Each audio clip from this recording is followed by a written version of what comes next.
तो दोस्तों आज हम बात करेंगे अपने फ्लो मार्क के बारे में। कोल्ड रनर मोल्ड में जो फ्लो मार्क आता है, आप तो वाकिफ़ होंगे कि कोल्ड रनर मोल्ड क्या होता है और हॉट रनर मोल्ड क्या होता है।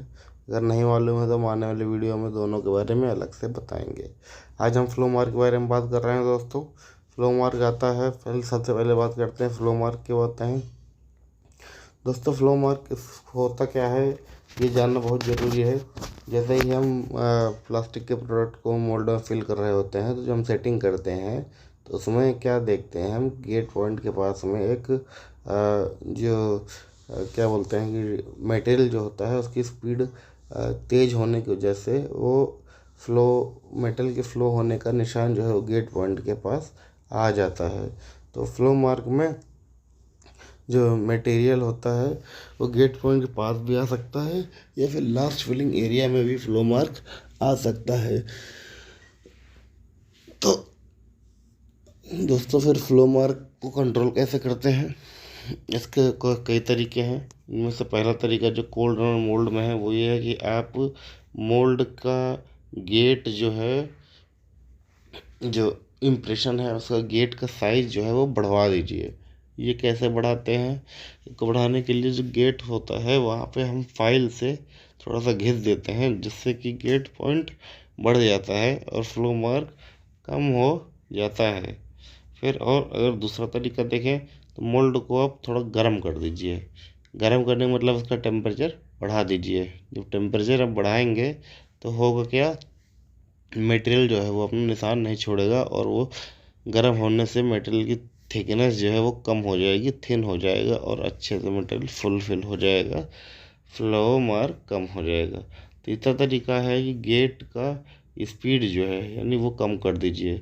यहाँ पे स्पीड कम और ज़्यादा दोनों होती है, डिपेंड करता है कि गेट कौन सा लगाया गया है प्रोडक्ट को बनाने में। इसके अलावा दोस्तों इंजेक्शन प्रेशर की बात करें तो इंजेक्शन प्रेशर आप कम कर दीजिए। इंजेक्शन प्रेशर कम कर देंगे उससे भी फ्लो मार्क कंट्रोल हो जाता है। नोजल टेम्परेचर आप बढ़ाएंगे, बढ़ाने से क्या होगा कि मटेरियल जो है नोजल से ही थोड़ा सा थिन आएगा, पतला आएगा, जिससे कि फ्लो मार्क निशान नहीं आएगा।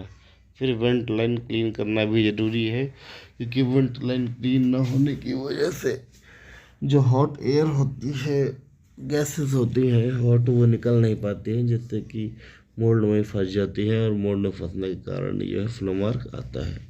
हॉट रनर की बात करें दोस्तों तो हॉट रनर क्या होता है ये तो आपको पता ही होगा। फिलहाल इसमें भी देख लीजिए, ट्रबल शूटिंग करने का तरीका बिल्कुल वही है। आप गेट के साइज को बढ़ा दीजिए, मोल्ड को गर्म कर दीजिए और गेट की स्पीड जो है वो आप कम कर दीजिए।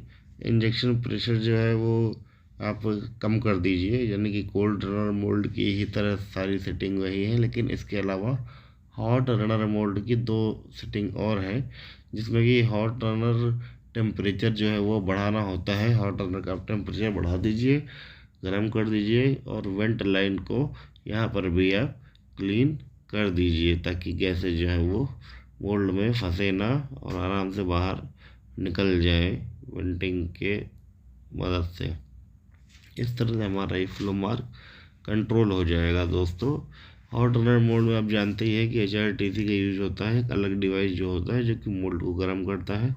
और हॉट रनर में आपका रनर नहीं आता है, केवल प्रोडक्ट आता है सिर्फ, और रनर जो है वो यूज़ हो जाता है प्रोडक्ट बनाने में ही।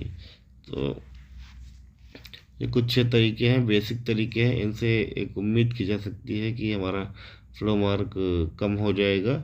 इसके अलावा फ्लो मार्क कंट्रोल करने के लिए और भी तरीके हैं, जैसे कि आप इंजेक्शन पोजीशन जो होती है उसको अगर आप बढ़ाएंगे तो फ्लो मार्क कम हो जाता है।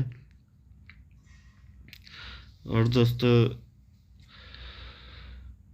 अगर हम वॉल्व गेट मोल्ड की बात करें, वॉल्व गेट मोल्ड जो होता है वो भी एक तरह का मोल्ड होता है। वहाँ पे क्या होता है, सेटिंग के हिसाब से अगर देखा जाए तो मोल्ड गेट जो है वो आप बढ़ा दीजिए, मोल्ड का टेम्परेचर जो है वो आप बढ़ा दीजिए, गेट की स्पीड कम कर दीजिए और इंजेक्शन प्रेशर जो है वो कम कर दीजिए, नोजल टेम्परेचर बढ़ा दीजिए, वेंट लाइन को भी क्लीन कर दीजिए, वॉल्व गेट डिले टाइम ये बढ़ा दीजिए। एक नया पॉइंट है ये, वॉल्व गेट का जो डिले टाइम होता है उसको आपको बढ़ाना है, और हॉट रनर टेम्परेचर को आप बढ़ा दीजिए, जिससे कि वॉल्व गेट मोल्ड जो है वो क्या होता है, इस तरह से फ्लो मार्क यहाँ पे कंट्रोल हो जाता है। वॉल्व गेट मोल्ड के बारे में एक नया वीडियो दोस्तों हम लोग लाएंगे और आपको अच्छे से समझाएंगे कि वॉल्व गेट मोल्ड होता क्या है।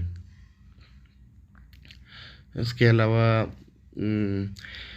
दोस्तों अब गैस असिस्ट मोल्डिंग बचती है, उसमें किस तरह से हम फ्लो मार्क को कंट्रोल करते हैं।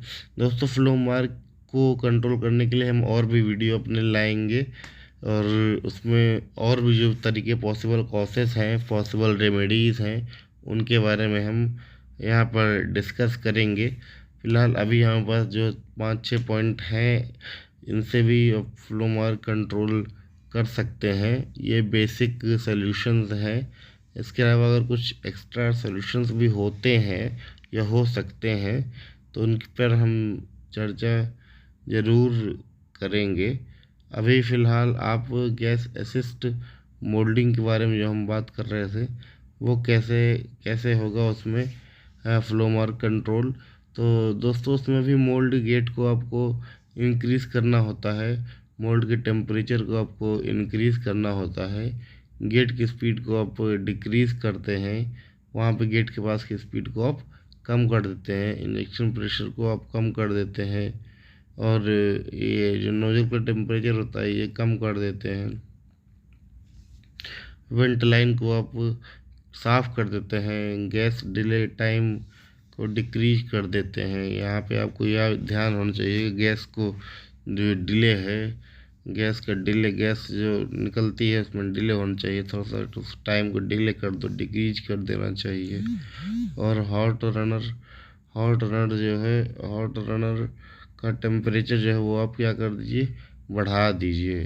और गैस का जो प्रेशर होता है इसे आपको क्या करना है, इसको आपको कम कर देना है। दोस्तों हमारे चैनल को लाइक करिए, सब्सक्राइब करिए और शेयर करिए। धन्यवाद।